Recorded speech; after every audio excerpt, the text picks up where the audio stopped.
CR രാധാകൃഷ്ണനിലേക്ക് പോവുകയാണ്.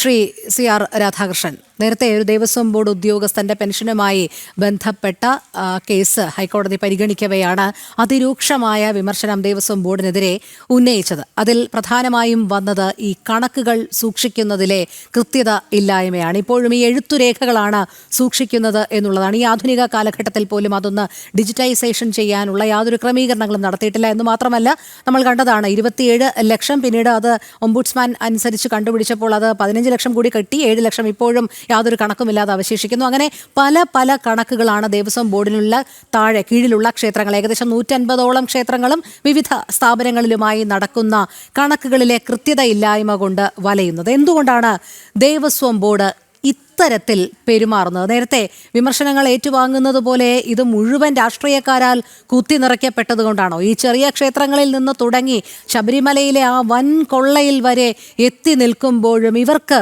ഒരു പ്രേരകാശക്തിയായി ഇതെല്ലാം ഇങ്ങനെ മുന്നോട്ട് കൊണ്ടുപോകണം, ഈ കൊള്ള എന്നുള്ള ഒരൊറ്റ ചിന്ത മാത്രമേ ഉള്ളൂ. ഇവിടെ ഈ ദേവസ്വം ബോർഡിൻ്റെ ആഡിറ്റ് സംബന്ധിച്ച് പറഞ്ഞു, അത് ഡിജിറ്റലൈസ് ചെയ്യുന്ന കാര്യം പറഞ്ഞു. പക്ഷേ തിരുവിതാംകൂർ ദേവസ്വം ബോർഡിൽ ഏതാണ്ട് 214 വർഷത്തെ പാരമ്പര്യമുള്ളൊരു സ്ഥാപനമാണ്. അവിടുത്തെ ഈ മാനുവലായിട്ടുള്ള ആ സിസ്റ്റം തന്നെ വളരെ കുറ്റമറ്റതാണ്. ഇപ്പോൾ പറഞ്ഞാൽ അത്ഭുതം തോന്നും. സാധാരണ നമ്മൾ പോയി ദർശനം നടത്തുന്ന ഒരു ക്ഷേത്രത്തിൽ അതിൻ്റെ റെസിപ്റ്റും എക്സ്പെൻഡിച്ചറും വരവ് ചെലവ് കണക്കുകൾക്ക് സൂക്ഷിക്കുന്നത് 21 റെക്കോർഡുകളാണ്. ഇത് ശരിയായും നല്ല ദീർഘവീക്ഷണമുള്ള പണ്ഡിതന്മാരായ ബുദ്ധിജീവികൾ അനാദികാലം മുതൽ, അത് ഉൽപ്പത്തി കാലത്തായാലും പിന്നെ തിരുവിതാംകൂർ രാജവംശത്തിൻ്റെ കാലത്തായാലും അത് കഴിഞ്ഞ് സ്വതന്ത്രഭരണം വന്ന കാലത്തായാലും അത് വളരെ സുരക്ഷിതമായി സൂക്ഷിച്ചു കൊണ്ടുവന്നിരുന്നതാണ്. പക്ഷേ ഒരു 10-15 വർഷമായി ഇത് ആരുടെ ഭാഗത്തുനിന്നുള്ള ശ്രദ്ധക്കുറവാണെന്നറിയില്ല, ഇത് ഓരോ ദിവസവും വഷളായി വരികയാണ്. ഒന്നാമത്, ഇപ്പം എൻ്റെ കണക്ക് തന്നെ അനുസരിച്ച് ഞാൻ സർവീസ് ചെയ്ത കാലത്തും പിൽക്കാലത്തും പരിശോധിക്കുമ്പോൾ ഏതാണ്ട് 100 കോടിയോളം രൂപയുടെ ആഡിറ്റ് ചുമതലകൾ, ലയബിലിറ്റികൾ ജീവനക്കാർക്ക് ഈടാക്കാനുണ്ട്. ജീവനക്കാരിൽ നിന്ന് ഇതിങ്ങനെ കൂടി വരികയാണ്. അപ്പോൾ യഥാർത്ഥത്തിൽ ഇതിൻ്റെ നിയമവശം, ഇത് ദേവസ്വം ബോർഡിൽ 2 ആഡിറ്റ് വിഭാഗമുണ്ട്. ഒന്ന്, ഈ കേരള ഗവൺമെൻറ്റിൻ്റെ ഫൈനാൻസ് ഡിപ്പാർട്ട്മെൻറ്റിൽ കീഴിൽ പ്രവർത്തിക്കുന്ന ലോക്കൽ ഫണ്ട് ആഡിറ്റ്, അതിപ്പോൾ സ്റ്റേറ്റ് ആഡിറ്റ് എന്ന് നിർവചനം മാറ്റിയിട്ടുണ്ട്. 2, ദേവസ്വം ബോർഡിൻ്റെ തന്നെ തനത് ഇൻറ്റേർണൽ ആഡിറ്റ് വിഭാഗം.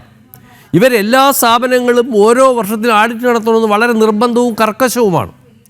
അപ്പോൾ ദേവസ്വം ബോർഡിൻ്റെ ഇൻറ്റേർണൽ ആഡിറ്റ് വിഭാഗം ആഡിറ്റ് നടത്തുന്ന ആഡിറ്റ് നോട്ടുകൾ ദേവസ്വം കമ്മീഷനും അക്കൗണ്ട്സ് ഓഫീസറും പരിശോധിച്ച് നിശ്ചിത സമയം തന്നെ ഈ ജീവനക്കാരന് ലയബിലിറ്റി സ്റ്റേറ്റ്മെൻറ്റ് ഇഷ്യൂ ചെയ്ത് റിക്കവറി നടത്താനുള്ള നടപടി നടക്കണം. അല്ലെങ്കിൽ പ്രോസിക്യൂഷൻ സ്റ്റെപ്സ് എടുക്കണം. പബ്ലിക് അക്കൗണ്ടൻറ്റ് ആക്ട് അനുസരിച്ച് ഇത് ഈടാക്കാനുള്ള, കളക്ടർക്ക് കൊടുത്ത് ഈടാക്കാനുള്ള കർശനമായ നിയമം അവിടെ നിലവിലുണ്ട്. ലോക്കൽ ഫണ്ടിൻ്റെ ആഡിറ്റ് നോട്ട് വരുമ്പോഴത്തേക്ക് അത് ചിലപ്പോൾ താമസിക്കും. അവർ ടെസ്റ്റ് ആഡിറ്റാണ് നടത്തുന്നത്. കാരണം ഇത്രയും വലിയ സ്ഥാപനങ്ങളിൽ ആഡിറ്റാനുള്ള സ്ട്രെങ്ത് അവർക്കില്ല. പക്ഷേ അവരുടെ ആഡിറ്റ് നോട്ട് റിവ്യൂ ചെയ്യുന്ന ബഹുമാനപ്പെട്ട കേരള ഹൈക്കോടതി ഡിവിഷൻ ബെഞ്ചാണ്. അപ്പോൾ ഇതൊക്കെ അത് വളരെ താമസിക്കും. കാരണം ഒരു ഓഡിറ്റ് നോട്ട് വന്ന് അത് മെറ്റീരിയലൈസ് ചെയ്ത് അതിൻ്റെ സ്റ്റേറ്റ്മെൻറ്റ് കൊടുത്ത് അത് കഴിഞ്ഞത് കോടതി ഹിയറിങ്ങിൽ വരുമ്പോഴത്തേക്ക് ഈ ബന്ധപ്പെട്ട ആളുകൾ ഒന്നുകിൽ റിട്ടയർ ചെയ്തിട്ടുണ്ടാവും, അല്ലെങ്കിൽ പിരിഞ്ഞു പോയിട്ടുണ്ടാവും. അത് ബന്ധപ്പെട്ട ബോർഡും പ്രസിഡൻറ്റ് മുതൽ താഴോട്ടുള്ള ജീവനക്കാർക്ക്, ഈ ജീവനക്കാർക്കും ഉദ്യോഗസ്ഥന്മാർക്കും ബോർഡ് അംഗങ്ങൾക്കും ലയബിലിറ്റി ഉണ്ടാവാറുണ്ട്. പക്ഷേ അവരുടെയൊക്കെ കാലം കഴിഞ്ഞാൽ ഇതിങ്ങനെ ഹ്യൂജ് പെൻഡിങ് ആണ്. ഈ അടുത്ത കാലത്ത് പൊതുവിൽ ദേവസ്വം ബോർഡ് നടക്കുന്ന ഒരു ഭരണത്തിൻ്റെ ഒരു അപര്യാപ്തത എന്നുവെച്ചാൽ ഒരു ശ്രദ്ധക്കുറവ് എല്ലാ മേഖലയിലും ബാധിച്ചു. അതിൻ്റെ ഭാഗമാണ് ഈ ശബരിമല സംഭവിച്ചു എന്നാണ് എൻ്റെ അഭിപ്രായം. ഇപ്പം ആർ വി ബാബു പറഞ്ഞതുപോലെ അല്ല, പമ്പയിലെ ഈ നിലയ്ക്കലെ പമ്പിലെ ഇതൊന്നും അല്ല, 5 കോടിയിൽ പരം രൂപ വരും. പമ്പയിലൊരു പമ്പിൽ 10 കോടിയിൽ പരം രൂപ വരും. ഈ തിരുവിതാംകൂർ ദേവസ്വം ബോർഡിൻ്റെ ശ്രീത്ര ഗ്രന്ഥശാലയിൽ ഒരു ദേവസ്വം ബോർഡിൻ്റെ ഒരു എക്സിക്യൂട്ടീവ് എഞ്ചിനീയർ ഓഫീസർ പ്രവർത്തിക്കുന്നുണ്ട്. അത് അവിടെ ഞങ്ങളുടെ ലാൻഡുകളൊക്കെ പ്രൊട്ടക്ട് ചെയ്യുന്ന എസ്റ്റേറ്റ് ഡിവിഷനാണ്. അവിടുത്തെ ആഡിറ്റിൽ 2.5 കോടി രൂപയാണ് ലയബിലിറ്റി കണ്ടത്.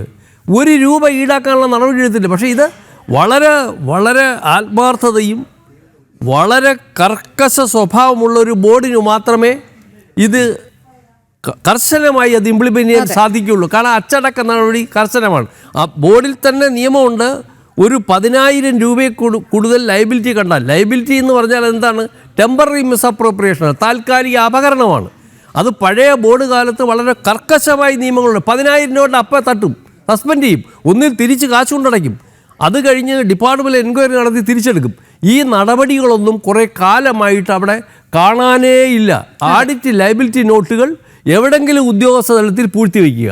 ഇനി ഉദ്യോഗസ്ഥന്മാർ തലത്തിൽ അവിടെ കടുത്ത രാഷ്ട്രീയമുണ്ട്, അവിടെ കടുത്ത സംഘടനാ പ്രാബല്യമുണ്ട്.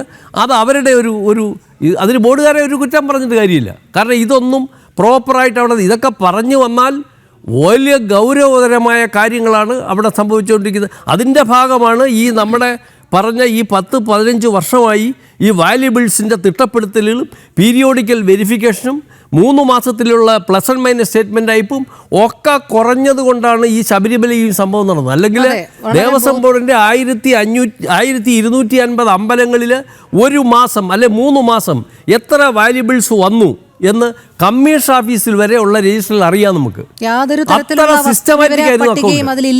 പക്ഷേ ഈ സിസ്റ്റം മുഴുവൻ തകർത്തിട്ട് ഈ കതിരയിൽ വളം വെച്ചുകൊണ്ടിരിക്കുന്ന ഒരു സംവിധാനമാണ് ഇപ്പം തന്നെ നമുക്കറിയാം. 2022 ഈ അടുത്ത കാലത്ത് ബഹുമാനപ്പെട്ട കോടതി ഡിവിഷൻ ബെഞ്ച് വളരെ കർക്കശമായി ബോർഡ് പ്രസിഡന്റ് ആൻഡ് മെമ്പേഴ്സ് അവരെ കൂടി ശ്രദ്ധിച്ചുകൊണ്ടൊരു ഓർഡർ ഇറക്കി. എവരി ഇയർ ഈ മരാമത്ത് ഡിവിഷനിൽ 5 ഡിവിഷനിൽ ആഡിറ്റ് നടത്തണം. ആഡിറ്റ് നടത്തി നോട്ട് സബ്മിറ്റ് ചെയ്യണം. കോർട്ട് ഓർഡറായിട്ട് 2022 ഈ അടുത്ത കാലത്ത് കഴിഞ്ഞ മാസം ഞാൻ ഒരു വിവരാവകാശം ചോദിച്ചു. ദേവസ്വം ആഡിറ്റ് ഓഫീസറോട് ചോദിച്ചു, ഈ 5 ആഡിറ്റ് നടത്തിയ കോടതി ഉത്തരവനുസരിച്ച് ആഡിറ്റ് നടത്തിയതിൻ്റെ റിപ്പോർട്ടിൻ്റെ പകർപ്പ് കിട്ടണം. എനിക്ക് 2 ദിവസത്തിലെ ഒരു മറുപടി ഒന്നും ഒരാഡിറ്റും നടത്തിയിട്ടില്ല. എൻ്റെ കയ്യിലുണ്ട്, മറുപടി എൻ്റെ കയ്യിൽ ഇരിപ്പുണ്ട്. ഇതാണ് നടക്കുന്നതെങ്കിൽ ഈ ബോർഡ് മാറിയിട്ടോ ഇത് മാറിയിട്ടോ ഒന്നുമില്ല. കർശനമായ അച്ചടക്ക നടപടി ഇമാതിരിയുള്ള ഉദ്യോഗസ്ഥന്മാരെയും മോഷ്ടാക്കളെയും അവിടുന്ന് ഉന്മൂലനം ചെയ്യാതെ ഈ സ്ഥാപനം നേരെയാവത്തില്ലെന്ന് ഉറപ്പാണ്. അതെ, തീർച്ചയായും.